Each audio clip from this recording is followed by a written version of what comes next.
Daily current news में अभी की खबर है, क्या है चलो इंडिया ग्लोबल डायस्पोरा। हाल ही में प्रधानमंत्री नरेंद्र मोदी ने पर्यटन को बढ़ावा देने में प्रवासी भारतीयों को शामिल करने के लिए एक अभियान शुरू किया है। इसका नाम है चलो इंडिया ग्लोबल डायस्पोरा। यह अभियान विदेशों में सभी भारतीय दूतावासों और उच्चायोगों में एक साथ शुरू किया जाएगा। गौरतलब है कि प्रधानमंत्री ने कुछ समय पहले भारतीय प्रवासी सदस्यों से कम 5 गैर भारतीय मित्रों को भारत की यात्रा करने के लिए प्रोत्साहित करने का अनुरोध किया था। इसी क्रम में यह अभियान एनआरआई और प्रवासी भारतीयों को अपने दोस्तों और सहयोगियों को भारत लाने के कई अवसरों पर प्रधानमंत्री के आह्वान का एक औपचारिक रूप है। एनआरआई हेतु पंजीकरण के लिए एक पोर्टल लॉन्च किया गया है। इस पोर्टल पर कॉन्टैक्ट विवरण और जिन लोगों को नामांकित किया गया है उनके विवरण शामिल होंगे। बता दें कि प्रधानमंत्री केंद्रीय बजट 2023-24 के दौरान घोषित योजना के तहत 42 पर्यटन स्थलों की घोषणा करेंगे। 42 पर्यटन स्थलों में शामिल हैं 16 संस्कृति और विरासत में, 11 आध्यात्मिक में, 10 इको टूरिज्म और अमृत धरोहर में, 5 जीवंत गांव में।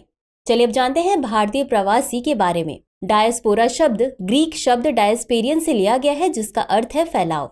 वर्गीकरण: अनिवासी भारतीय यानी एनआरआई। एनआरआई वे भारतीय हैं जो विदेशों के निवासी हैं। एक व्यक्ति को एनआरआई माना जाता है यदि वह वित्तीय वर्ष के दौरान 182 दिनों या उससे अधिक समय तक भारत में नहीं रहा है, या यदि वह उस वर्ष से पहले 4 वर्षों के दौरान 365 दिनों से कम और उस वर्ष में 60 दिनों से कम समय तक भारत में रहा है। भारतीय मूल के व्यक्ति यानी पीआईओ के बारे में। पीआईओ विदेशी नागरिक को संदर्भित करता है। पाकिस्तान, अफगानिस्तान, बांग्लादेश, चीन, ईरान, भूटान, श्रीलंका और नेपाल के नागरिकों को छोड़कर वह व्यक्ति जिसके पास भारतीय पासपोर्ट हो या उनके माता पिता या दादा दादी या परदादा दादी में से कोई भी भारत सरकार अधिनियम 1935 द्वारा परिभाषित भारतीय क्षेत्र में पैदा हुआ था और स्थायी रूप से निवास किया था, या जिसकी शादी किसी भारतीय नागरिक या पीआईओ से हुई थी। पीआईओ श्रेणी को वर्ष 2015 में समाप्त कर ओसीआई श्रेणी के साथ विलय कर दिया गया था। प्रवासी भारतीय नागरिक यानी ओसीआईस के बारे में। वर्ष 2005 में ओसीआईस की एक अलग श्रेणी बनाई गई थी।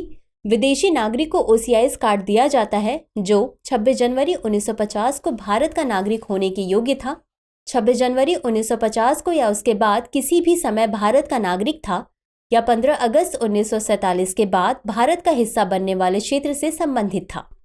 तो चलिए अंत में देखते हैं आज के अभ्यास प्रश्न को। प्रवासी भारतीय नागरिक यानी ओसीआईस के बारे में निम्नलिखित कथनों पर विचार कीजिए। 1. वर्ष 2005 में इनकी एक अलग श्रेणी बनाई गई थी। 2. 26 जनवरी 1950 को भारत का नागरिक होने के योग्य व्यक्ति को इस श्रेणी में रखा जाता है। उपर्युक्त में से कौन सा या कौन से कथन सही है या सही है? A केवल 1, B केवल 2, C 1 और 2 दोनों, D न तो 1 और न ही 2। इस प्रश्न का उत्तर कमेंट बॉक्स में जरूर दें। अभी के लिए बस इतना ही। शुक्रिया।